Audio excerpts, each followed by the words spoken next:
Hello, gang. I'm Jamie Hiles. I'm Lydia Judy. And I'm Derek Holmaston. And this is Screen Bloody Movies, your favorite podcast that discusses horror movies. And apparently, going off the trend we have, your favorite podcast where we watch movies where children die. That is true. This is a theme. Oh, no. Once it's a coincidence, now it's a pattern. But 4 times, 4 out of 6 films is a lot of children death. Yeah, you know. Dang, I didn't even think about that. I thought about it this morning. I was like, you know what? Because we made a joke about it with the when we got into the Blob, and then I was like, you know what? Then we watched Pumpkinhead, and Billy bites the big one. So I was like, well, continue the trend. I think the irony comes from like our first podcast. We were like, oh, this movie breaks that cardinal rule. That they cross that line that movies rarely do. And now almost every movie that we've reviewed has crossed that line. So yeah, it's not, that line is broken. I mean, it's shattered in a million pieces on this podcast. Yeah. That happens. So how are you guys doing? Anything new, exciting going on? I've got a wicked head cold. Yeah, I can hear that. That's and true. And I live in Indiana and just said wicked, so. That's wicked awesome. Wicked cool. This is some wicked shoes. I'll stop. Lydia, anything new and exciting? I'm trying to think. I think it's been a slow week. I've just been playing like Animal Crossing like nonstop. That is important. Slow week for me. It's been a great holiday. We just got off the 4th of July holiday. So, when you guys are hearing this, that's been a couple of weeks back. And as of this recording, we are 1 week from this Friday, 1 week away from shooting the new movie. So that's exciting news, right, Derek? It is very exciting. Hotel's booked. Hotel's booked, ready to go, ready to film and kill some starlets. So we'll start this week's podcast like we start every week's podcast with the horror news. To be honest, you guys, it's kind of a slow horror news week. There's not a lot. From what I can see, basically, last week we got the release of Netflix's Fear Street, which I watched the first episode of and was pleasantly surprised. I was a fan. I thought it was very fun. Did either of you guys see it? No, I haven't got to watch it yet. You guys need to watch it. I think you'll enjoy it. The second episode drops this Friday, and then the third movie drops next week. So that happened. Let's see, what else did we have here? You see there's a new Escape Room movie coming out? Yep. Yeah. Saw that one. What did you guys think of the first Escape Room? I liked it. I've had a kid, so the last couple of years have been challenging where I'm not watching Paddington Bear. But I have not seen that one. Lydia, you liked it? Yeah, I did. I thought it was pretty entertaining. Yeah, I thought it was fun too. I don't think it was necessarily scary. Yeah. But it was a lot of fun. I had a good time watching it. The ending was a little iffy. It was a little suspect for me. But other than that, I enjoyed it. I thought it was a neat concept. You knew it was going to happen. Mm-hmm. You knew it was going to happen. Also, as of today, the new Scream movie is 100% finished. And it will be in theaters January 14th, 2022. So we've talked about this movie quite a few times on the podcast, but now it's completely finished. So I guess we'll have to wait and see. But that's in the news now. There's a new movie, Werewolves Within, has just come out, which I hear is great. I really want to see it. You guys seen the trailer for this? No. It is a werewolf whodunit. Love it. I'm not going to lie, and don't tell my wife, I've got a little crush on the lead actress, the AT&T girl. Yeah. Lily from the AT&T commercials. Yeah. Yep. Yes, she looks great in it. It looks fun. It's like I said, a werewolf whodunit. So kind of a mix between Agatha Christie movie and John Carpenter's The Thing. So we don't know who the werewolf is. That sounds, I mean, that's a fucking brilliant idea. I wish I would have came up with that idea. Damn it. I love werewolf movies. Yes, I do too. yes. They're great. In more serious news, Andre Gower from the Monster Squad recently had a heart attack. He is okay, thankfully, as of this recording. He has been released from the hospital earlier today. I saw that he was released from the hospital. I follow him on Twitter. And so we're sending a lot of love and get well wishes to Andre Gower. You guys are fans of the Monster Squad, yeah? Definitely. Oh yeah, it's one of my faves. Oh, Derek, you shouldn't have said that. Now when we review it, everybody's going to know what you think of it. Jeez. We're going to have to cut that. True. It's no surprise I give my that unbiased opinion every time. there's no surprise that we're all probably going to give that movie high marks when we do that one. Yeah, it's a stone cold classic of the genre. And the new Purge movie is out, and it's getting pretty decent reviews. It's a different new spin on the Purge, I guess. So, are you guys fans of the Purge movies? I haven't watched I'm a fan of any. the concept. I haven't watched any of them except for the first one, and that was like a long time ago now. Yeah, it was almost 10 years ago. Yeah. Which is crazy. Yeah. It is crazy. I've seen all of them, actually. Have you? Yeah, I've seen all the Purges. Wow. Yeah, I've seen the first. I think the first two. Did the second one have Ethan Hawke in it? No, the first one had Ethan Hawke. Dang. So maybe I've only seen one. No, I saw this. I saw a second. The second one has Frank Grillo with in it. Yep. Crossbones. Yeah. Yeah. I saw that one, and I heard that this one is. Yeah. Right. This one is fairly political. Yes. Which I don't mind, because a lot of times, you can do it in a way that conveys a very important point. So, yeah, I would like to watch this one. I'm interested to see it. I like the other ones, Frank Willow notwithstanding. Yeah. But I'm excited to see it. So it's out now, and then the last bit of, I guess, little horror news for all of you Halloween fans out there. John Carpenter's classic Halloween and its 4 sequels, 2, 3, 4, and 5, are all coming to 4K in October via Shout Factory, or Scream Factory, rather. So they also have deluxe box editions of it that come with vinyl sets and, slip covers, and each disc has 3 discs. So they went all out on this. These are all, these 4Ks are 4K transfers from the original camera negatives, overseen by Dean Cundy, who shot Halloweens 1, 2, and 3. So they're going all out. So I will definitely be picking one of those up in October. Yeah. That'd be awesome. I will say this. Sometimes when when the picture gets too good, sometimes it can ruin the illusion. And there's a scene from the Halloween, the original, the opening scene, where he's got a wrench in his hand when he breaks the glass. You never notice that when it's on VHS. Well, no. But I think you pointed it out to me. Yes, I did. On VHS, you couldn't really see much of it. You could hide anything. Yeah.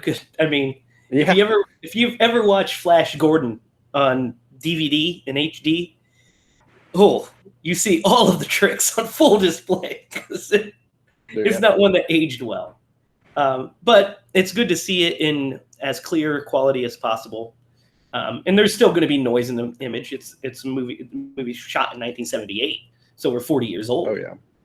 But I'm ready to see the movie how it should have been seen. How it's probably seen in 1978, and hasn't been seen since. So that'll be exciting. Yeah. Now, guys, today's movie is a movie that I remember watching when I was younger. and always had kind of an affinity for, but I hadn't watched it in a while until I would say during quarantines, the first time I watched it in many years. And then, of course, I watched it for this episode. But it is Stan Winston's 1988 film, Pumpkinhead. Pumpkinhead! Come on, guys, do it. Pumpkinhead. I'm not doing that. No way. Do it now. Do it now. Get to It the makes chopper. no sense. It does not make any sense. That's what Lydia did, so that's what we do every time we say it. So yeah,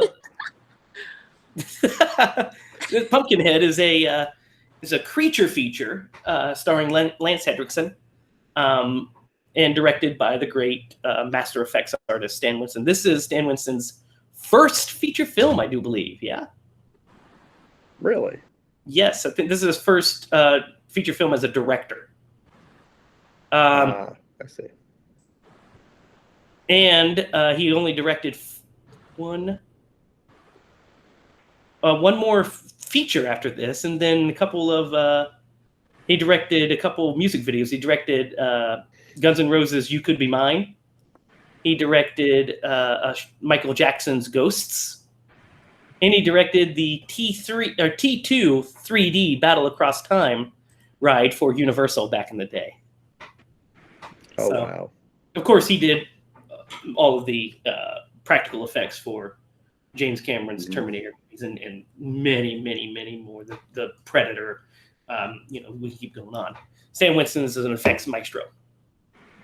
So, but this is his first foray into the director's chair, and we're going to dig into this thing and see how he fared with it. So you said he worked on Predator? Yeah. So he briefly got to meet Jean-Claude Van Damme? Yes. Which is the highlight of every film. It's the highlight of everybody's dreams. Our cousin Joey would said be, that weird. Yeah, my cousin Joey would be all about meeting Jean-Claude Van Damme. He would die and go to heaven. So, funny thing about head colds before we get started. Sometimes you pronunciate things really weird. Like I totally said. Just pronunciate? Like how you just said pronunciate? Yeah. Probably. Yeah, I said Van Damme's name like really weird. Anyway, it happens. Had like a French twist to it. The word you're looking for is pronounce. Pronounce. I will end this call. This is over. So let's start at the beginning, I suppose. So the opening to Pumpkinhead opens with this red fire, basically, this fire burning, in this really cool music, which I really dig the music. I think the music, the opening music is very dreadful. It sits like it sets that tone, dread tone. Yeah. Yeah, I thought the colors, just the fire, the opening was very good. I thought it lingered a little too long, but I did admire it. I liked it a lot. Yeah, I mean, it lasted a little bit. You're right. It did kind of linger along, but it was a lot of people worked on this movie, man. What do you want? That's why they have end credits. Exactly. But anyway. But the movie starts, and we're in a cabin, and we see a family in the hollers, as we say. We see a family in the hollers there, and they're in like their cabin. And there's a guy running from something. We see a POV of something chasing this guy. And then he's banging on the door trying to get in. And we find out that he's being attacked by something. And this family can't let him in because it's not their place, and they don't want to be involved, sort of thing. And during this during the scene, we meet one of our main characters, Ed Hardy, Ed Harley. I'm sorry, not Ed Hardy. He doesn't make shirts. But we meet Ed Harley as a child, and he gets his first glimpse of this creature. During this opening scene, I love the lighting. I love the lighting throughout this film. movie. I'm just going to spoil that right now. But I love the lighting in this opening scene. When we're in the cabin, it's really red. We get this really red lighting. And then when we're outside, we get this like stark blue lighting to contrast the two areas. And I think it just sets like a great tone. You immediately know you're in for like a comic booky good time with these super bold color choices that he uses. So our friend is just, eventually murdered by Pumpkinhead, which we don't see all of. We see glimpses of him. And we see like the silhouette of him like killing this dude. And young Ed Harley is watching this, and then we zoom in on his face and cut to modern day Ed Harley, played by the great Lance Hendrickson. Mm-hmm. So what did you guys think of Lance's casting as Ed?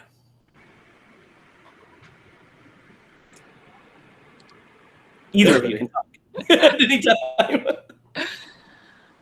I thought he's great. I didn't know him in any other movies. I watched this for the first time when I was pretty young, and so like every time I hear his name or see his face, I think Pumpkinhead immediately, and I love it. He did so good. Derek? Yeah, I thought he was a good casting for this character. Although whenever I think of him, I'm not gonna lie, I think of what's the Van Damme one? You and Van Damme today. Well, no, it's a hard target. I was gonna say Broken Arrow, but I knew that was wrong. So Hard Target, because there's a scene where he like opens a grenade and he's like, ugh, and then he blows up anyway. He says like, oh shit. Anyway, yeah, I thought he was cast very well as the dad. I love Lance Hendrickson in this movie. I like him in most movies. I like him in most movies, but I love him in this movie because of the character he plays. The chemistry between him and the actor that plays Little Billy, his son, is terrific. And terrific, yeah. The way they wrote it, I mean, it's kind of maybe a little heavy-handed, but he's such like a great doting father. Like this little boy is his whole life. Yeah. And there's a sweet scene early in the movie where, they have their little dialogue and stuff, and he says, tells him that he made him something, and he goes and pulls out this like crappy necklace that he made him, like a little stick figure necklace. And Lance Hendrickson's performance is so good, and his character is so sweet that he's like, I'm never going to take it off, and he just gives him a kiss and says, ever tell you a story about the dumb old man who had a son that he knew was going to change the world, and it's just like this. You're like, your heart fills with it's good to see good fathers on screen, Yeah. And he's totally that. I will say, speaking of Lance, as soon as he came on screen, I did write down in my notes that I dig his fake teeth. Those fake I'm glad that they were fake, man. Those fake buck teeth they gave him are just something else. Yeah, I noticed his teeth looked a little wonky. Yeah, pronounced, as they say. Yeah. It just added to his character, though, because then he's just, he kind of enunciates his words differently because he has these teeth in. Yeah. So we're introduced to him and his little dog Gypsy, who I heart Gypsy, right? Gotta love Gypsy. And we're introduced to the grocery store where they work, which is also a great like setup. I mean, that they're on this desolate road, have this little shanty of a grocery store that's Harley and Son. He writes in like red spray paint in Son grocery, and he has good old Billy, of course, helping him take care of the place, man. Yeah, basically take care of the place. So we spend a lot of time with these two characters in the beginning of this movie to kind of make us really care about them and get invested in them, which is a really smart idea, in my opinion. Oh yeah, because I think the opposite happens with the other cast of characters that come into it. Like, you don't get to spend that time. You don't get invested, and I also I would don't think that they were well cast. But yeah, go ahead. no, I'm with you. I would argue that Stan Winston's point of view is definitely siding with Ed Harley. Yeah, Do you guys get that feeling as well? Yeah. yeah, Because it's not like we spend the most time with them in the beginning. We get to know them and their friendship or their relationship as father and son and their love. And then we're introduced to our Pumpkinhead fodder, for lack of a better word. I mean, that's what they're there for. Our Pumpkinhead fodder, which is a group of, I would say, college-aged kids. Except for that one lady. She looked like she was in her late 30s. Well, I think that's... In 80s casting rules, that is high school age. So... I guess. Have you not seen a Nightmare on Elm Street movie? That's true. Exactly. Represent. Yeah, there's nothing wrong with casting older folks, but yeah, she stood out. I forget which one she was. She was the blonde. You know what I'm talking about? Yes, the one, the Christian one. Girlfriend. The Christian. Yeah. Yeah. You got it. Christian Yeah. one. Yeah. So we're introduced to these. Derek, do you have their characters' names? Yep. Let's see. We've got Joel. Joel. He's a douchebag. Yep. Yes. Kim. Yep. Steve. Steve. Who I think gets a raw deal in all this. Steve is Joel's brother. Yep. Tracy. Maggie. And Haggis. And Bunt. Oh, Haggis and Bunt are the children, right? Yeah. Yeah. Okay. Yeah. That's the main cast. Okay. So yeah. So Steve, they show up at the place and they're doing their shopping essentially, of course.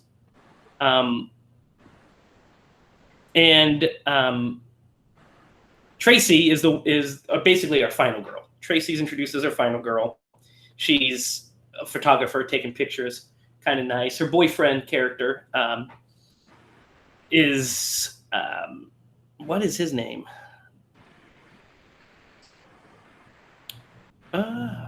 I don't remember his name. See, he's that forgettable. Oh, Chris. Yeah. Chris is the boyfriend character. Oh, curly hair. So Chris and Chris and Tracy start to talk to Billy and Gypsy, and he's down there and they're being sweet to him. Lance Hendricks is automatically already like weary of these city folk. Well, yeah, wouldn't you? Like I was driving a Trans Am. Who does he think he is, Smokey? Yeah. Think he's I will say this: that is one of the most unnatural scenes because this place is like a little grocery store. I don't think I saw like a gas pump or anything like that. And these random people just pull over and are like, "Hey, I'm gonna get my dirt bike out. I'm gonna go ride in these hills." Yeah, there's some weird. I will agree. There's some weird logic going on here. So I'm assuming they pulled over to get supplies for the cabin. And yeah, and that makes total sense. But then that they just to be fair, Joel was drinking. Like he was driving that Trans Am while drinking a beer. Yeah, I remember his girlfriend handing him one. Yeah. Yeah, so he was driving the Trans Am while drinking a beer. So he's already like loaded. Judgment's clouded. Yeah, he's already loaded. And on top of being loaded, he's a douchebag. So as soon as he meets little Billy, he decides to make fun of his Coke bottle glasses like a piece of trash. I know. How did that make you 66% of this trio wears glasses. Yeah. So, Lydia, what is your thought on Joel? Which one's Joel? Joel is the D-bag. Okay, I could not keep track of everyone's names. Joel, Trans Am beer drinker, makes fun of Billy's glasses. No, and then murders it. Seems like a really great guy. I don't know. He does. I knew you had a Daughter soft grows spot up for the to bad boys. marry a guy like that. He's just misunderstood. Yeah, exactly. So this little hillbilly family shows up, and the grandfather of this group happens to be Buck Flowers, who, if you've Yep. seen any John Carpenter movie, you know who he is. So I enjoyed that little, that they cast Buck Flowers in this, and poor Buck Flowers always plays a homeless guy, or like Yeah. like every time, Hillbilly. doesn't he? Yeah, or a hillbilly, Wasn't he in Back to the Future? Wasn't he the homeless guy on the bench? I think Crazy so. drunk drivers. Yes, I know he is, of course, he's the homeless guy in They Live. He plays a bum in John Carpenter's Body Bags in the gas station segment. Poor Buck Flowers. But anyway, the family shows up, and then Joel has decided to get on his dirt bike and ride off. And so he's riding the hills. Meanwhile, we're introduced to the two kids. We're introduced to all these heathens. The main one being Bunt, who's the oldest of this brood. Like how you called them heathens. I couldn't think of They're another relatively nice kids. I mean, other than the fact that they look like other than the fact they steal Billy's ball, and then one of them tries to steal Billy's ball, and then old Bunt tries to scare us. Which, by the way, takes me all the way back to being the oldest brother of 4 boys, because Bunt immediately starts saying, "Oh, you know what happens to people that sin? Oh, Pumpkinhead gets them." And they all start doing this little chant and this little poem and scaring the youngest one. And it reminded me of shit I used to do to my brothers when they were kids. Yeah. There's a great story when we were young. Well, not too young, but when our brother Jordan, who is now in his 20s, was a child, me and Jacob, Lydia's fiance, decided to tell him that he needs to be careful when he goes outside, because there are these creatures outside called eating butts, and we said they were butts with wings that ate people. And we made him cry. That's awesome. You are so mean. I was Bunt. Son of a bitch. That's why I liked his character, I think. I was like, yeah, I can see it. I can relate to that. I can relate to him. So, Derek, you have the Pumpkinhead poem, yes? I do have the Pumpkinhead poem. Won't you read the Pumpkinhead poem? I don't think that it's the poem from this movie, but it is. I think that this predates the movie. How long is it? Is it short or long? No, it's pretty short. Okay, go ahead and read it. All right. It says, "Keep away from Pumpkinhead unless you are tired of living. His enemies are mostly dead. He's mean and unforgiving. Laughing at him and you're undone, but in some dreadful fashion, vengeance he considers fun and plans it with a passion. Time will not erase or blunt a plot that he has brewing. It's when you think that he's forgot, he'll conjure your undoing. Bolted doors and windows bared, guard dog prowling in the yard, won't protect you in your bed. Nothing will," from Pumpkinhead. Yeah, that's actually the poem in the movie. That's what they're chanting to the younger kids. Oh, it is. Yeah, it's the exact poem. Yeah. Yeah, so they worked it in there, but it predated it. Yeah, this creepy little poem. So yeah, it predates the movie apparently. So that's our first hint of Pumpkinhead, and there's a great shot that intercuts as they're saying that. Ed looks up and makes eye contact with Buck Flowers' character, and he's having flashbacks of seeing Pumpkinhead. So these kids are thinking it's an urban legend, but he and Buck Flowers both know that it's not. That Pumpkinhead is real. Yeah. So the brood leaves, and Lance Hendrickson has to leave the house. Ed has to leave the grocery store to go pick up feed for Buck Flowers. And Yeah. he decides to have little Billy man the store. Keep him and Gypsy inside, just man the store in case customers come in. Hey, he gives him specific instructions, and it's that damn dog. Yeah. So yeah, it gives me specific instructions. Stay inside. Man the store. I'll be right back. So he leaves. Meanwhile, Steve decides he's going to join. He has joined Joel with the dirt bike riding. So they're riding in the hills. Gypsy runs off to him, and I remember the first time I saw this as a kid, I was terrified that Gypsy was going to get hit by one of these dirt bikes, and I did not like that. And then instead, Billy gets hit by a dirt bike, and as a little kid, I also did not like that. So tell me, guys, how do you feel when Billy gets hit? Heartbroken. Yep. Me too. He looks a little bit like my son. Oh. Every time I've watched this, every time it's been like, oh man, that sucks. But this time in particular, I was watching it and I came to a realization, and you guys may think I'm crazy. You audience may disagree with me, and you guys may disagree with me. But I think Billy's death is more devastating than Gage's. Oh. I could see that. Well, and I think, because you and I talked about this previous, I think something that makes that mostly true. Anyway, I'll get this out.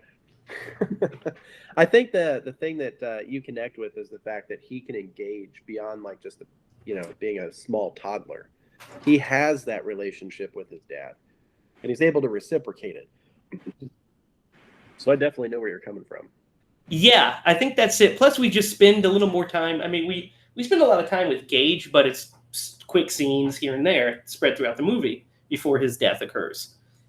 This one, we spend all the time with those two characters. So you see this relationship, and then, whammo, down goes Billy. And what I think makes it particularly more devastating to me is that he doesn't die immediately. He's laying there, like, conscious. He just can't move or talk. And he's waiting for his dad to come back. And his dad picks him up and takes him home. And he's still alive, and he dies in his arms. That is devastating. That is. That's so sad. So sad. Sure. So sad. So anyway. Well, and I think... go ahead. Real quick, because Steve really shows like the character that he is, that he stays back with him until his dad gets there. He easily could have went with, everybody except for Joel was concerned about the kid, and he's just like, they're gonna fry me because I've been drinking because I'm irresponsible. But he really showed his character. So when his fate is revealed, I feel like he drew the short end of that straw. Yeah, I agree. You're right. All of the characters, most of the characters show true. They all show true remorse, but Tracy and Chris are two leads. Definitely care, and they take off to the cabin because there's no phone in the grocery, so they have to find a phone. So they go to the cabin to find a phone. Steve decides to stay back so that way somebody's with Billy during all of this. So he's there, and then. Like you said, Joel. So the one woman is completely catatonic, and then Joel, his girlfriend, is just like being abused by him because he's a total. Oh my god! Dude, that scene where he like runs her over, not with the car or anything. Yeah, but she's like standing in his way whenever he tries to like go get in the car. Dude, he just like mows her over. I was like, Jesus Christ. Yeah, he went from like pretty harsh. He went from, he's kind of a dick bag to, oh, geez, calm down, Ray Rice. Like, oh, geez. That is mean. It's terrible. But yeah, he goes like from 0 to 100. Like, he's like, they're going to fry me. Boom. And then takes off. So, of course, Ed comes back, sees us dead. dying child, and picks him up. And there's this great scene where Steve asks him, "Is there anything I can do?" And he turns around and gives him like a death glare. Yeah. Doesn't say a word, and then just nope. That glare. But just go ahead. It just like pierces your soul. Like it hurts me, and it's not even at me. Yeah. I feel like there is a take of this movie where he hisses at him. It's pure. Like, hey, Lance, you can't do that, man. You got pure hatred. The question I had during this period is, so he takes him to the cabin. Now, I guess maybe the hospital is too far away or whatever, but why doesn't he take him to a hospital? Do you guys have an answer? No, that's a great question. Yeah. Because he kind of picks him up and then takes him to his cabin and uses the great old remedy of a wet washcloth to try to heal his son. Right. I mean, what are you guys' thoughts on this? Do you think maybe the hospital's too far? It's gotta be. I mean, that's what I've always thought. Yeah. So like he knew he couldn't get there. Yeah. So maybe try to make it as comfortable as possible, or what have you. Yeah. I mean, he's literate. At some point, he is like writing in his book. I wasn't sure if that was like a budgeting book or what have you. Yeah, it was. Yeah. It would make, they don't have a phone in either his establishment for the store or his house. So it does make you question, like, how far away was this? But, man, you got to try. Yeah. Holy cow. Unless you're like 4 hours away and you're like, what? See what happens. Yeah. And I mean, he also could be in shock and, I guess. Make bad decisions. Yeah. So anyway, old Billy dies after he says daddy one last time, which is just devastating. So this is a small critique that I have about Lance's character. And maybe there are some people that would show it this way, but I don't think that he conveyed the sadness of a son dying as well as he could have potentially. I know that he wants to get vengeance, but I think he portrays it just fine. I think it's vengeance takes over first. Anger. It's anger and shock and just devastation. He wants blood, and he immediately once he dies, he knows that Pumpkinhead. He knows that there's a course for this vengeance. So all he thinks is, he gets on a one-track mind immediately, is I'm going to kill these people that killed my son. So our protagonists go to the cabin, and we find out that Joel is like a straight up fucking psychopath. When he's holding the phone cord in his hand. So he pulls the phone cord out. He hits Chris in the head with a log after he gets punched out. After he pushes Tracy, he knocks Chris out, and then he locks them both in the closet. Just because he doesn't want to go to jail. Sorry, buddy, but attempted murder and then kidnapping on top of your other murder, probably not going to be a good look for you. I mean, unless you're Bill Cosby, you're probably going to prison at this point. Like, you've already killed a kid. Like, I don't understand why he. I don't understand how what his plan was. Like, obviously, he was also drunk and not thinking through. But like, what was his plan? Yeah. To lock them and then say, "Hey, man, just don't tell him." I mean, that worked for me when I was a kid. I'm not gonna lie. I mean, to my brothers, I would say, "Man, I was just playing." But that's more what Bunt should do, not what Joel should do after he murders a child. Though it was an accident. Yeah, I mean, truly was. It was an accident, and he has a point with the fact that he has been drinking, and he has priors. And he has priors. Yeah, that's also mentioned. But 3 times. So he's well known in that establishment, but wherever they are, yes. Yeah. So didn't we get like from his good? But from his perspective, if I can only imagine, I really can't. I don't know for sure, but everything I'm sure is happening really, really fast, and you feel like that you've just committed potentially murder. Maybe you do start locking people in closets and ripping cords out of the wall, just to be like, I need a moment to think about this. But yeah, Yeah. he's a psycho. Dear listener, I do not recommend. Remember, this is not legal advice, but I don't recommend locking anyone into closets under any circumstances. Yep. Just that's my public service announcement from me to you. So then we get to my Lydia, favorite part. You still taking this guy home? Joel? Oh, did you guys see something wrong with all that?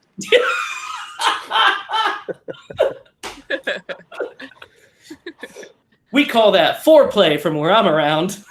Yeah. We're just getting warmed up. So then we get into my favorite part of this movie, which is Ed goes and visits the old woman. First, he visits the Buck Flowers' family again, and Bunt tells him where to find the old woman for $10.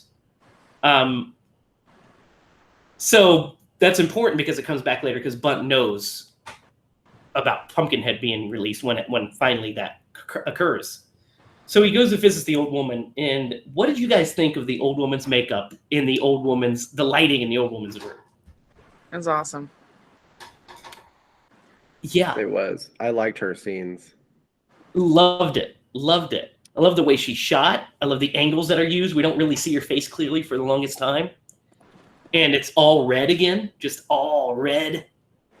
And she has that really scratchy voice, Ed Harley. A kind of voice like that. Yep. Oh, creepy. I remember when I was a kid, I was like, don't like her. Yeah. I think she's like one of the best witches I've seen. It's hard to get. I mean, like, there's like a lot of different types of witches, obviously, but I think as far as like a scary horror witch goes, Yeah, like a Haggy. Yeah. like she is really top notch. Yeah, she's great. And like the little ritual she has that a they have line to in do. this movie. Yeah, she has a line in this movie. It's not in this scene. It's when he comes back.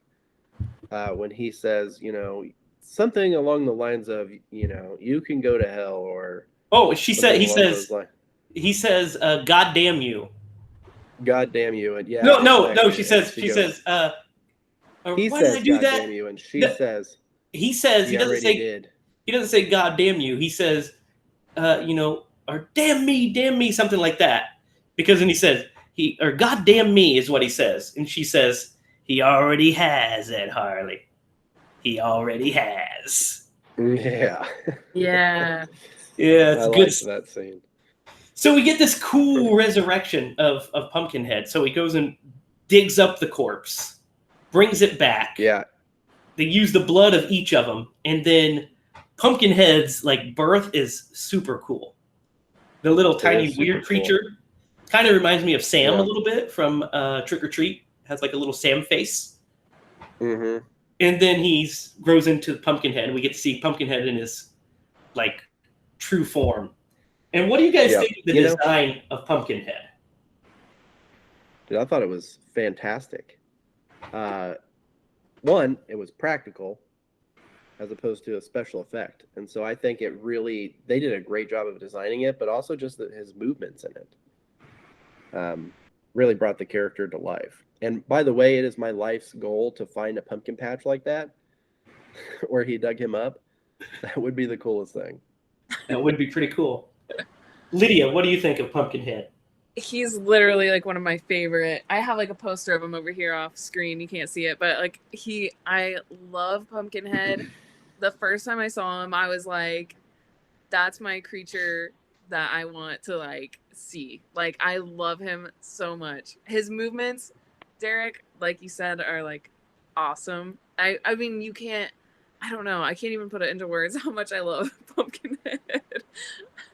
I always bring this movie up like to my friends, like, hey, let's watch Pumpkinhead, and they're like, no, let's not watch Pumpkinhead. Let's watch something new. And I'm like, no, but Pumpkinhead, I love him. Hey, I've got a suggestion for you. You'll probably love it just as much.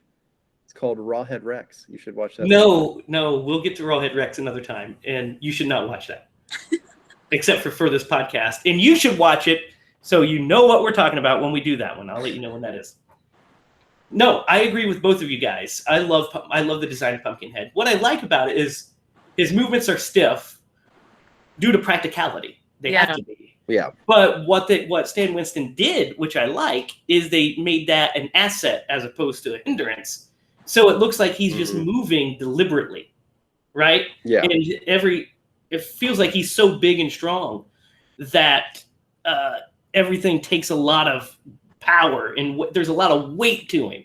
He's not a big problem I have with CGI creatures especially, is that they don't have any weight. They have like this floaty thing. If you watch one of the new Terminator movies, regardless if it's the horrible Genesis or the also not great Dark Fate, these big metal machines are like jumping up all around and getting slammed against, flying against walls.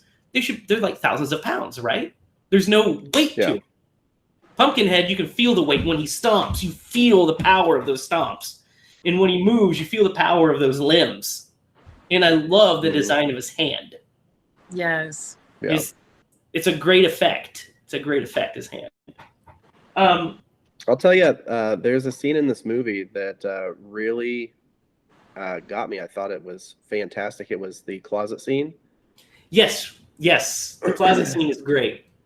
Especially like when he turns away and then he like moves back really quick and then his face comes into like the lighting and you're just yeah, it's great. That's what I'm talking about. When we get to that scene, that is sorry to go ahead. No, that's later in the movie. But so we start to get the kills fairly quickly, I feel like, right after he arrives. The first kill is Steve, right? Steve's the first kill. He is the first kill. That's why I said he drew the short end of the straw. Yeah. He was the one who cared the most, and it was just like, which also made me second guess the opening scene where the guy ran up to the young Ed's childhood home and was like, I didn't do anything. I didn't know. I was innocent. He very well could have been. Yes, he very well could have been. Yeah, that's the trouble with blind. That's the trouble with seeking revenge. Yeah. So I've got a question for you guys. What do you guys think of the kills in this movie? I had to check the timestamp because I was like, they're already happening. And and Steve specifically, I checked the timestamp just to see where I was in the movie. But they're also very bunched together. They are bunched together. And what do you think about the creativity of the kills? Like, no, it's non-existent. I agree. If I have a weak point of this movie, it is the kills for sure. There's a couple of standouts. I think when Joel finally bites it, Joel has a great kill in my opinion. Yeah, he does. He's the one who gets the gun shoved through him, right? Yeah. What do you think of that kill, Lydia? I think it was probably the strongest one. Well, I don't know. I'm trying to remember. Is he the one of them gets picked up by their head? Yes. He's like up, like he's on the roof or something, and he like picks someone up. That's the woman. Oh, he drags her. He drags the... okay, yeah. I was trying to remember. It's the Christian girl. The old young lady. Yeah, the Christian girl who is his friend. He grabs her up by her head, and there's a great scene following that, which is where Pumpkinhead uses her head as like a puppet. Like he sticks her head up in the window and like is looking around with it, and then he pushes her head through the window, and then that's How is that not creative, guys? That's pretty cool. That's pretty cool. That was. Yeah. That was. The other ones are cool. like, we got then like Joel's girlfriend just passes out. She sees it, she's just like it's almost like she's like, I'm old. Back to the Future 2, guys. Back to the Future 2. But it's like real quick, I think we skipped over a very important scene in this movie. Yeah, what's that? That was when Ed goes back to the witch's house. We talked about that conversation that they had, but like The reason he context of goes it, back is, because he's he experienced realizes, kills. Yeah, he's experienced them. exactly. He's seeing the kills through his eyes. Well, yeah, and by the way, I think that is a fantastic concept. Is that you wanted this vengeance? Now you have to experience like all of it, and not Yes, just be like, yeah, I want them dead, but you which actually is have to. which is very important because that ties into a note I wrote, which is I like Ed's switch from quasi-villain to hero, essentially, because it's very in line with his character. Like, it's very literally in line with his character. Once he sees the trouble that he's causing, he immediately says, I don't want any more of this. I'm going to do everything I can to stop this. And immediately becomes a hero. And it's not like a hokey switch, because we buy it. We understand that he's seeing the visions. And we know he's not a bad guy. We know he's a loving father. So that switch is easily made. Yeah, and I think I'm going to give them a little too much credit for this. That could also explain why Steve was the first victim, right? Because I am sure that Ed felt like, I mean, he stayed back. He didn't have to. He stayed with his son, so his son wouldn't be alone.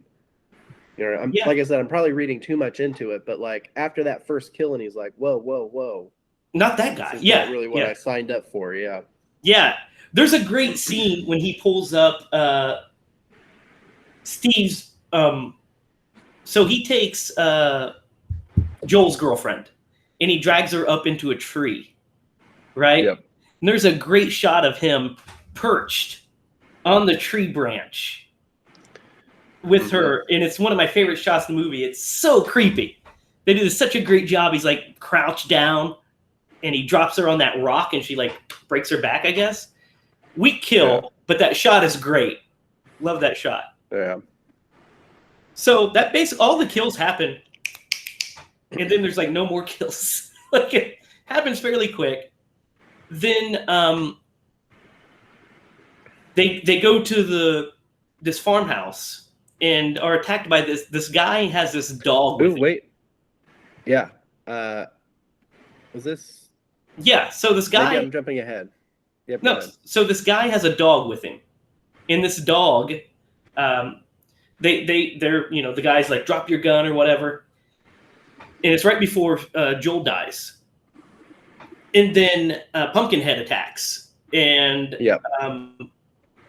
Ed shoots him down, and then Joel gets killed. The dog bites Ed on the wrist. Yep. And once he bites him, Pumpkinhead reacts to the pain. Yep. And he holds his arm out. Ah! And so that's when your first clue to realize that they are connected. They're one and the same. So whatever happens to bloodbound. Yeah. So whatever happens to Ed happens to Pumpkinhead. So Ed hurries them into the truck and they take off. They run into Bunt first. Bunt tells them, he takes them to this is the great scene before Ed happens. Takes them to this church, this dilapidated church. Lydia, talk to us about the dilapidated church, because I know this is one of your favorites. It is my favorite. I tried to look up a picture of it really quick because it's like the most beautiful thing. Like, I mean, Stan Winston just knew exactly what he wanted, I think, because he killed it.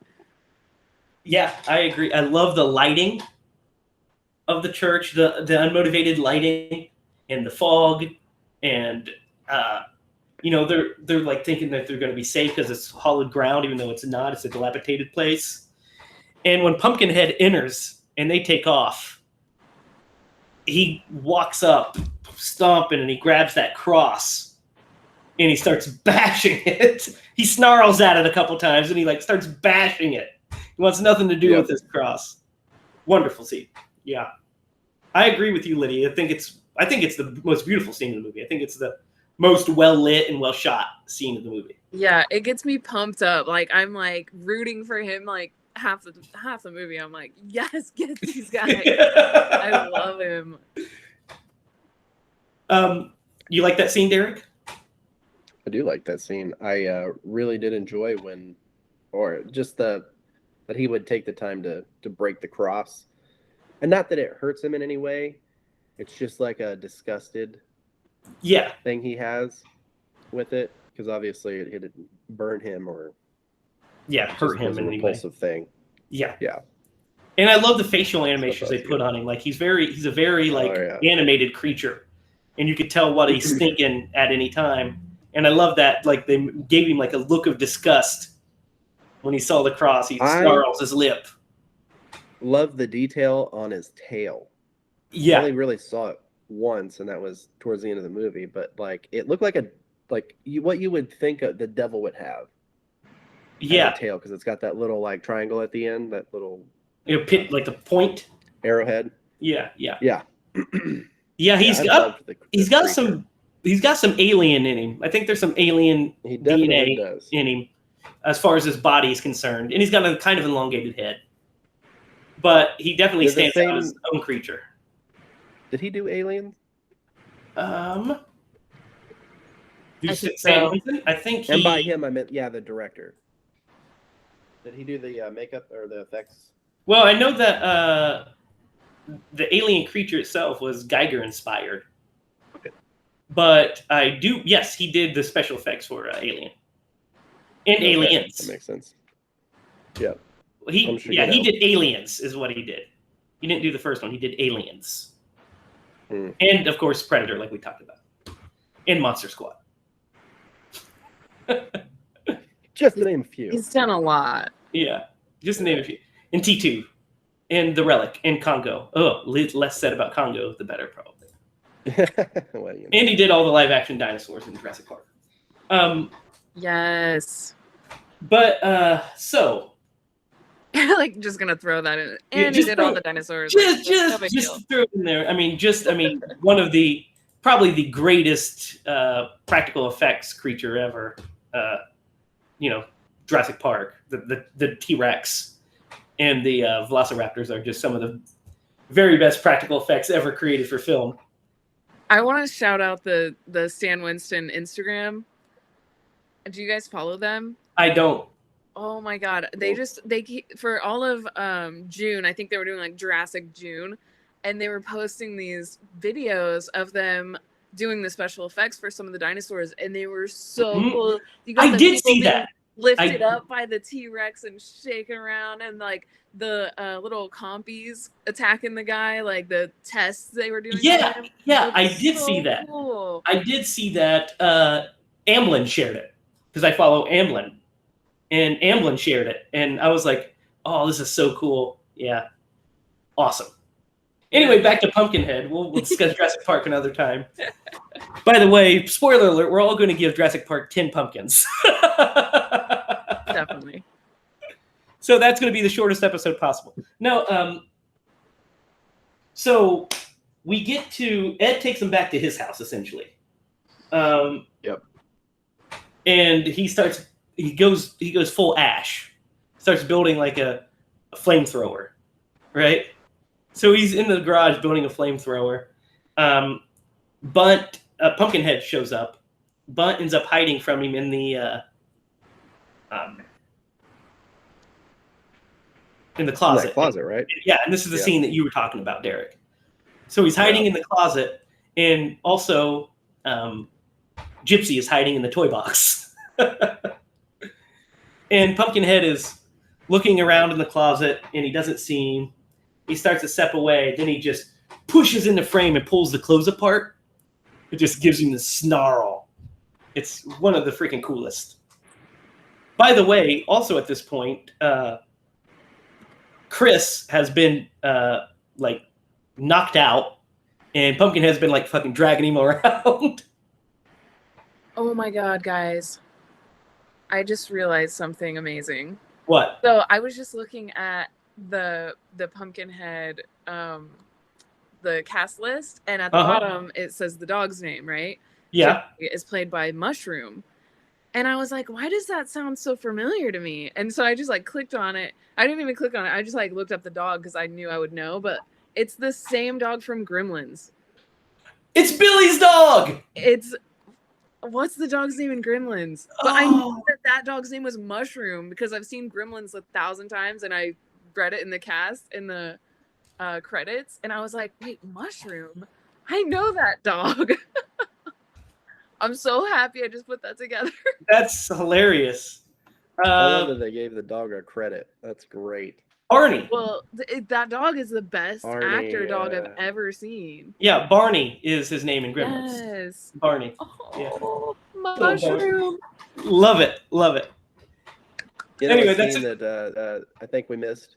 Yeah. That really got me was when he takes his son to bury him next to whom you assume is the mother. Oh yeah. But like, how backwoods are you that you're just like, oh yeah, I'm gonna skip the coroner. I'm gonna skip all this. Like, that's what they do. Well, I mean, Buck Flowers says that. I mean, he says, "Go home and bury your boy." And I was thinking that as I was watching, I was like, "Oh man, they don't even do death certificates in this county here." I mean, they just go and social security number. bury him on my land. It's like he's. I mean, my aunt Eastwood. is buried at, yeah, it's like he's Eastwood and Unforgiven. On her yard. Yeah. Can you imagine you buy that house later and you're like going to, plant a flower and you find 2 dead bodies buried in the back? Because he didn't put a marker, it doesn't seem like. No, he'll get to that later, maybe. Well, no, he won't. He won't. We know he won't now. That would be a cool future Pumpkinhead movie idea, maybe. Yeah, maybe. We'll have to see what Lance is up to. Yeah, when we get to the end of this movie, I really liked the tie-in at the end. Oh yeah, we'll get to it. So he starts getting visions. Ed does after he's built the flamethrower, and Pumpkinhead starts attacking Tracy, and Ed comes out and he has the flamethrower, gets caught, and it hurts him, and he stabs himself with a pitchfork, and Pumpkinhead feels it. So he realizes at that moment his eyes start glowing orange red. Ed's do. Yep. And he starts to realize that they're one and the same. Mm-hmm. So she picks up the flamethrower. Ed runs off into the car, and she tries to burn him, and it's doing nothing. Like the flamethrower is doing dick all to old Pumpkinhead. Yep. And Ed decides to shoot himself in the head to kill Pumpkinhead. Pumpkinhead falls down. Ed stumbles out of the car and falls down, but he's still alive. So Pumpkinhead gets back up to do some more damage, and Ed tells her, kill me. Mm-hmm. So she grabs the gun, and she can't do it. He stands up, and she blows him away, essentially, shoots him 4 times. And he finally collapses in a heap. Pumpkinhead hits the ground and bursts into flames. Yeah. Now, what do you guys think of that ending for Pumpkinhead? The whole concept. What do you think of them being connected and that he kills himself to end Pumpkinhead? I love the fact that they're connected. That, to me, gives a lot of gravity to the decision that he made and how everything played out. I will say the end, that specific ending to his character is a bit underwhelming because he's like, I'm going to shoot myself in the head. But then he can't even do that right. And then he has to have her kill her. But just that was a very easy out. You know what I mean? I thought that was a little bit of a weak point to the movie, in my opinion. Lydia, what do you think? Yeah, I think it's really cool that they're connected like that. It I don't know if it makes perfect sense, but it makes sense to me. And I'm like, when he realizes it, and he's like, I mean, because he's the one, he created it, he did this, it's a demon. It's his demon, literally. And it goes the metaphor, the symbolism behind it is really cool. Especially if I mean, I don't think you can imagine the pain of like the demon that you would have if that happened to your son or your child at all, you know, and you would definitely have that just like that hate in your heart, you know, and For carrying sure. that is, you know, it's heavy. And I think it's really cool that they wrote this story to kind of like bring that hate and give it a face, you know, and be able to take it down, even though it never really goes away. Yes, But you I can agree. still, you know, you still feel like he's defeated, you know. But yeah, I don't know. The symbolism behind it for me is like pretty emotional. I feel terrible because we picked this movie after doing all these like kid deaths, but like, we should have probably thought about that before. No, we're going to change the name of this podcast to Scream Bloody Murder Kids. Yeah.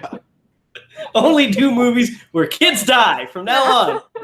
Tune in next week when we do The Brood, followed by Village of the Damned. Dang it. No, I agree with you. Lydia. I see where you're coming from, but I really like it because I feel like I don't think it's too easy of an out for him because he realizes that the only way to stop this is he has to sacrifice himself. And I mean, yes, he also may not want to live as much because his son's dead, but he also can't live in a world where this evil is, this vengeance, this evil is thriving, and he feels like he doesn't want any more blood spilled because of him, especially innocent blood. So he makes the choice to sacrifice himself to stop the hate, basically, to end the hate. I didn't at all mean like that.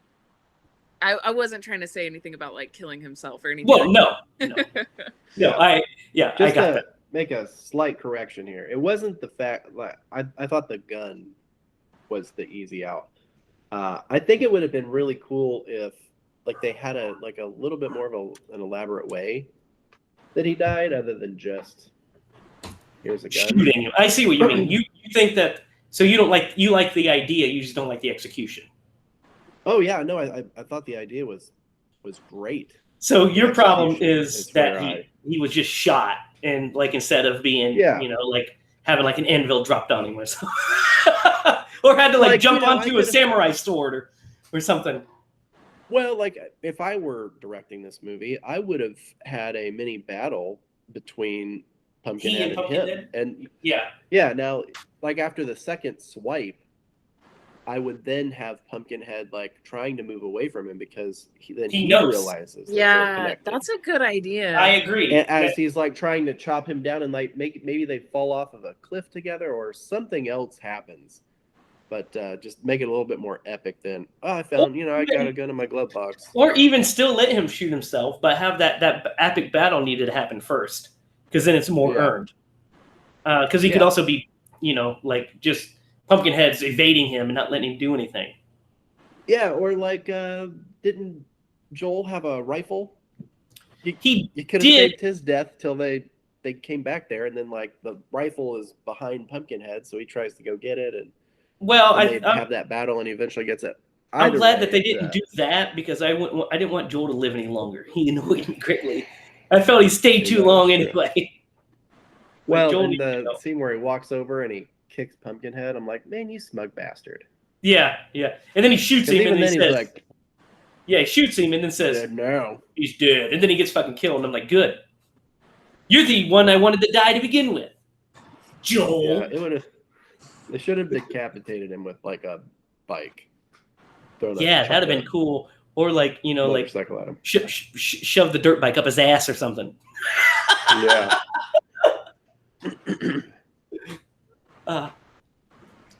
But so the movie ends proper with the witch burying the remains of Pumpkinhead.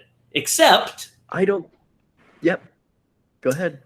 Except it's not the remains of Pumpkinhead. The new Pumpkinhead is now Ed Harley.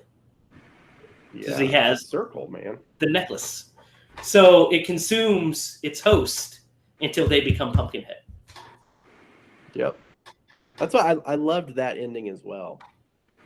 Because I was like, man, that's definitely not Pumpkinhead. He's got like weird hair.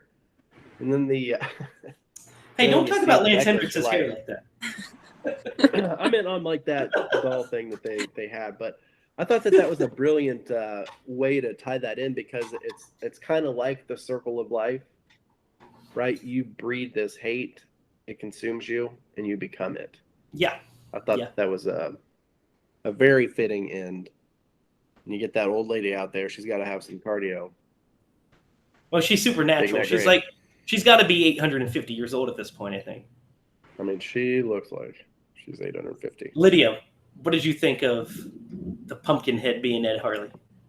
I love it. I love the transformation of the face into Lance's face is really cool. How they did that, it made it actually work. Like yeah. You can see it starts to look like Lance. Yeah. It's great. That's great stuff. By the way, Lance was in great shape during this movie. He walks around with the shirt off at the beginning, and I was like, "Oh, look, he's like not like Superman cut or anything, but in damn good shape for being Lance Hendrickson." Yeah. How old was he in this? Oh, he was probably in his 30s or 40s. He kind of reminds me of my dad, I guess, a little bit. I mean, not that he looks like it. My dad looks nothing like Lance Hendrickson in the face or anything. But he's like, like walking around, like doing his like little. He would be 40. He was 48 in this movie. Wow. He was born in 1940. He's nearly 50 now. He's born in 1940. So damn old. He's almost 80. Well, he's 81. Yeah. So he was in damn good shape for being nearly 50. Also, just in case anybody else was curious what the conversion rate was for $10 in 1988. Yeah, because I was wondering that. I always look it up too. In today's dollars, it would be $22.76. I do it when I'm watching shit like Perry Mason, and he's like, "I need $5,000," and I look it up, and I'm like, "Whoa, that's like $850,000." Yeah, I like literally when we were talking about it earlier, I was like, "Oh, that's probably like $100 to that kid." Nope, it was only 20.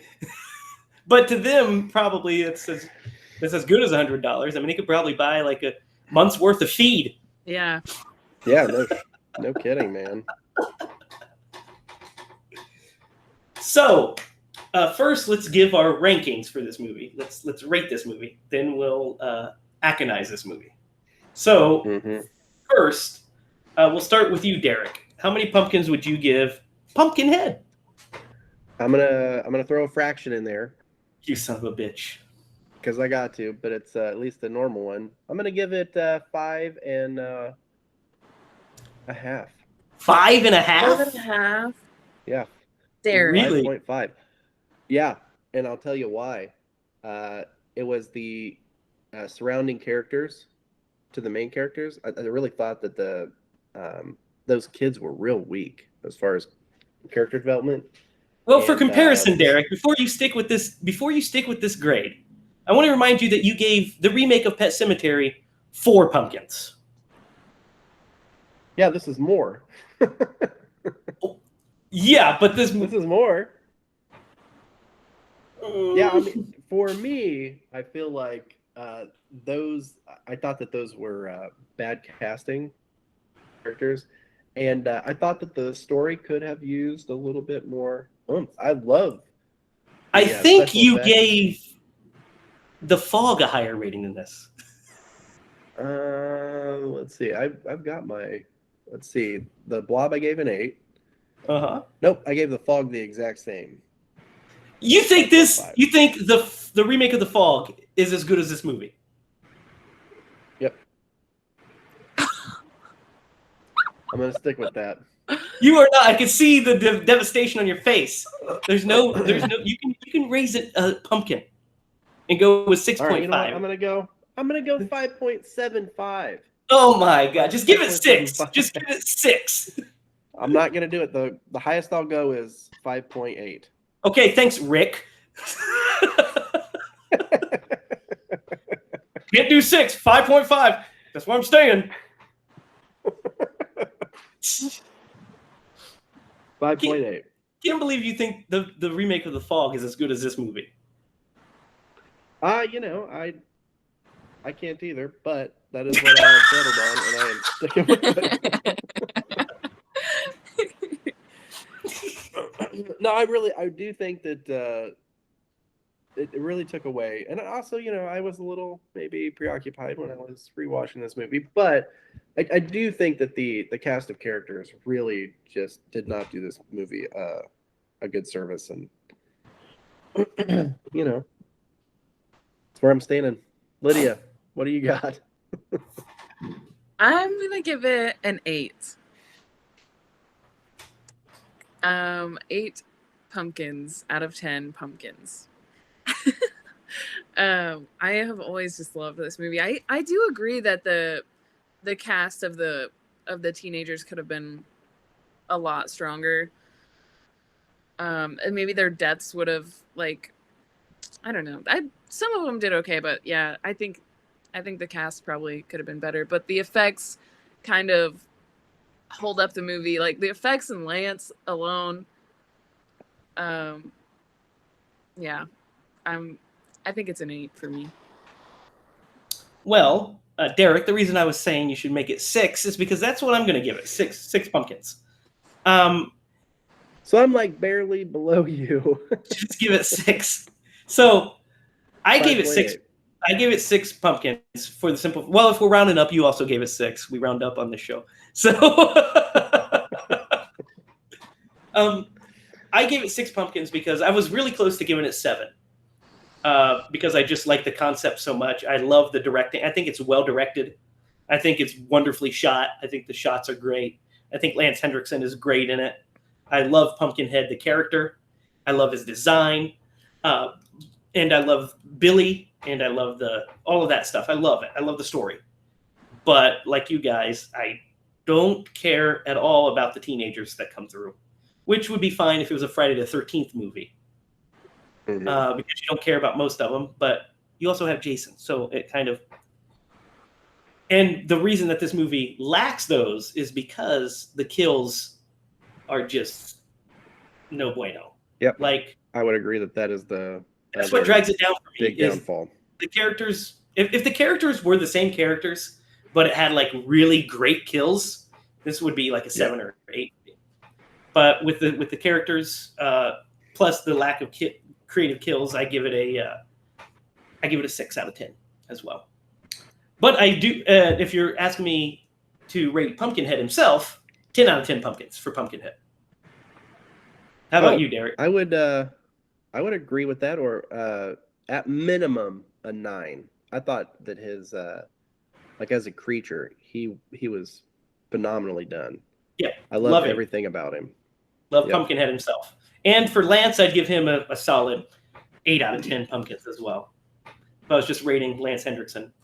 And Lance Hendrickson, as a human being and actor, he gets a 12 out of 10 pumpkins for me. Good on you, Lance. He's that good of a human being, huh? I don't know, but he's that good of an actor. So he makes great movies. I like his movies. He must do a lot of philanthropy. No, I just was a real big fan of Millennium. So there you go. Millennium was great. You remember Millennium?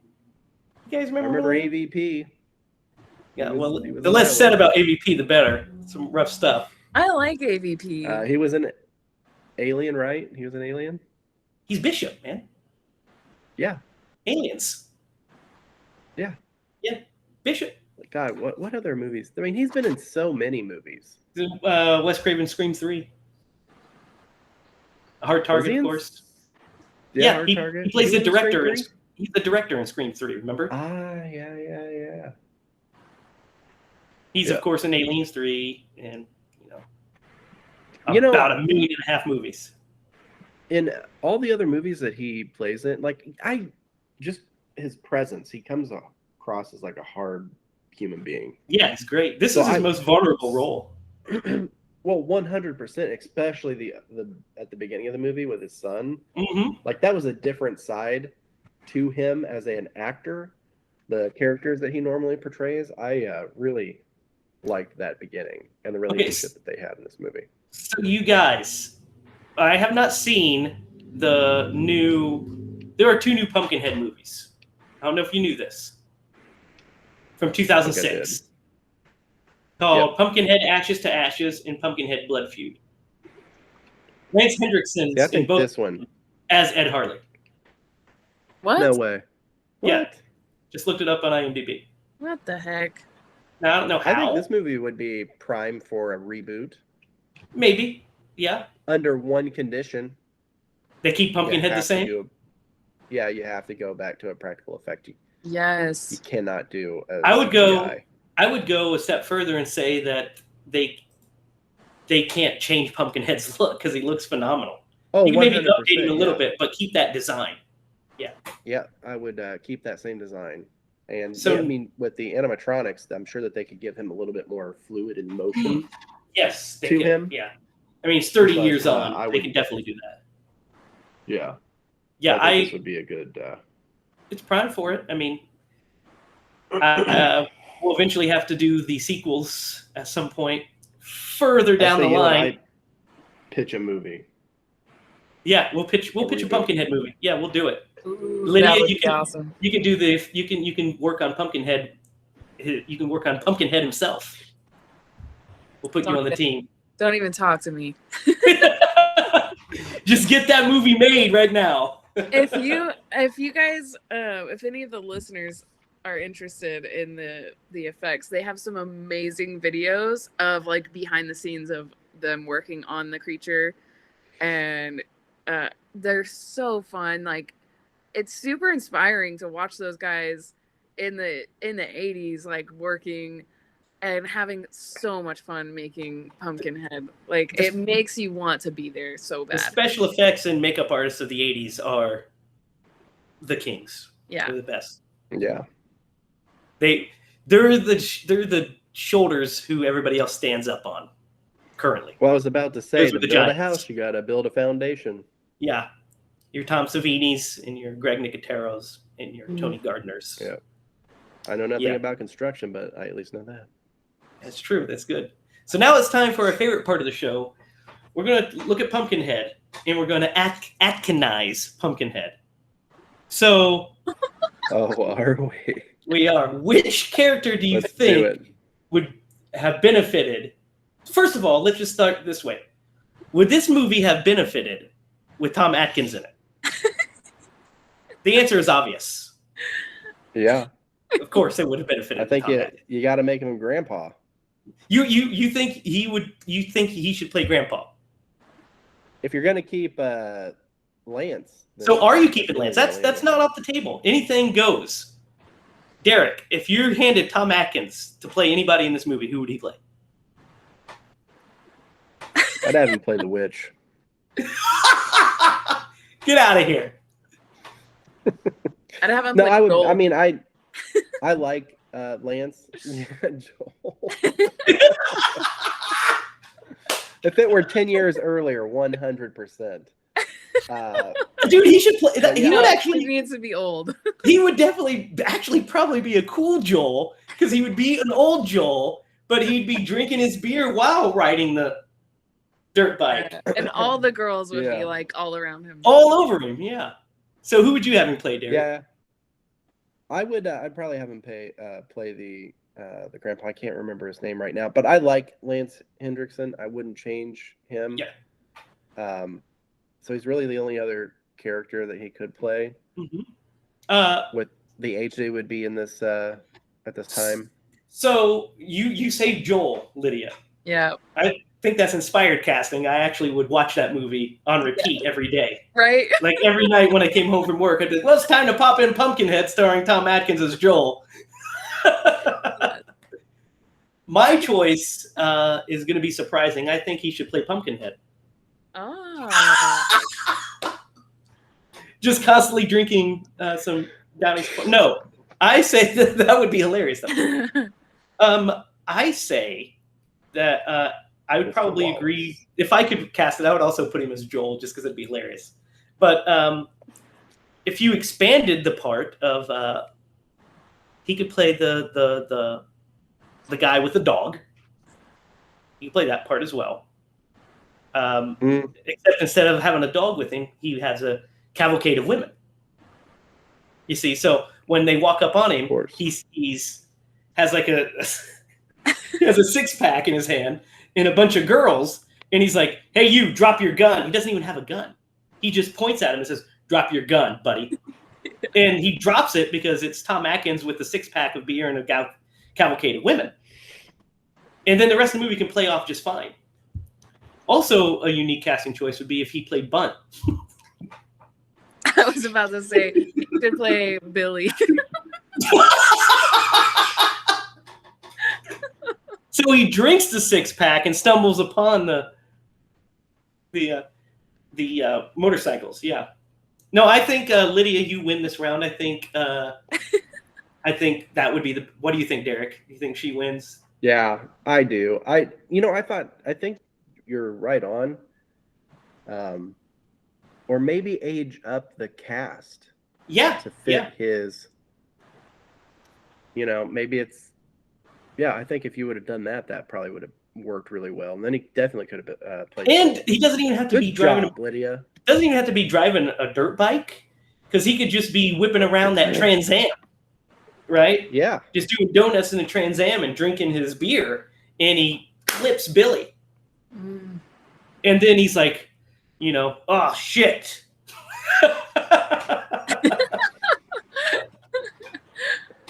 Great. He drives off. And then he's just running from a demon. Yeah, the whole movie changes from the movie that we got to just Tom Atkins running from a demon the whole movie. Yeah. And like laying pipe throughout the town as he's doing it.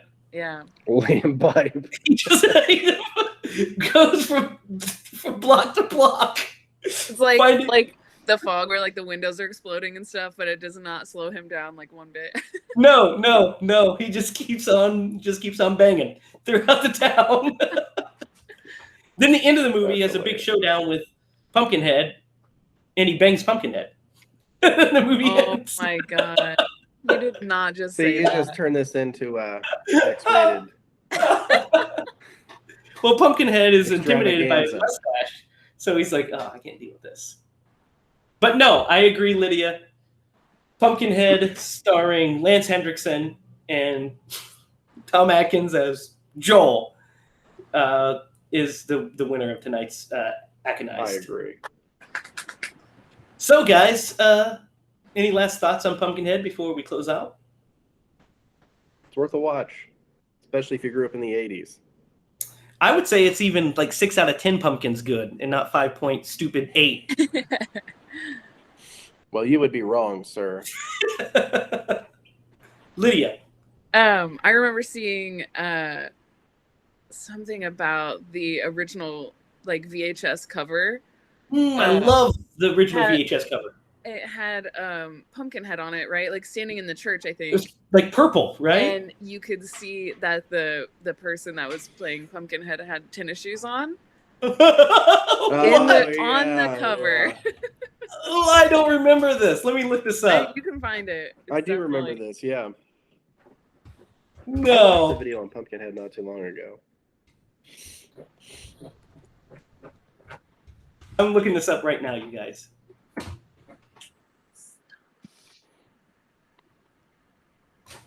So, no, I don't see it there. Let me put Pumpkinhead VHS cover shoes. Maybe on the back? Dang. It's like... Dude, that cover art is... The original Pumpkinhead cover art is badass. Mm-hmm. Yeah, But there is a scene in this movie where you can see the tennis shoes. Oh, is that what it is? It's a scene in the movie? Because I don't see it on the cover art, unfortunately. At least I'm not seeing it. But that Blood Wings. But that 1989 screening cassette fucking artwork is phenomenal, isn't it, Derek? Dude, it's so good. It's like, it looks like it's in a comic book. yeah, it's drawn on. Yeah, so good. Share it, Derek, and see if we can, our audience can see it, and then Lydia can see it as well.